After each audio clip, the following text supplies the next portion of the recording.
Hello', কি খবৰ আপোনালোকৰ? আমি মঙলদৈত ৰাস চাব গৈছিলোঁ। ভাবিলোঁ মই আপোনালোকৰ লগত অকণমান শ্বেয়াৰ কৰোঁ।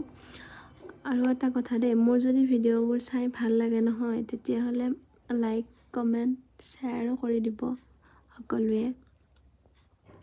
আমি ৰাস চাব গৈ এইবিলাক ঘূৰি ফুৰিছোঁ আৰু এইবিলাক আছিলে বহুত কিবা কিবি খেলা বস্তু মোৰ উঠিবলৈ ভয় লাগে, সেইটো কাৰণে নুঠিলোঁ।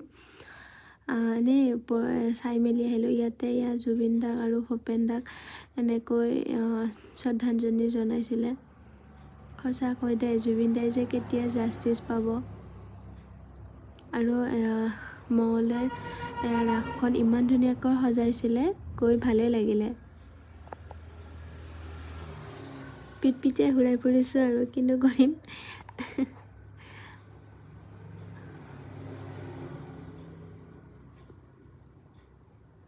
আৰু ইয়াতে আনফালে কণমানি ল'ৰা ছোৱালীখিনি কিমান ধুনীয়াকৈ নৃত্য কৰি আছিলে। অকণমান চালোঁ, বহুত সময় ৰখিব নোৱাৰিলোঁ, অকণমান সময় চাই গুচি আহিলোঁ।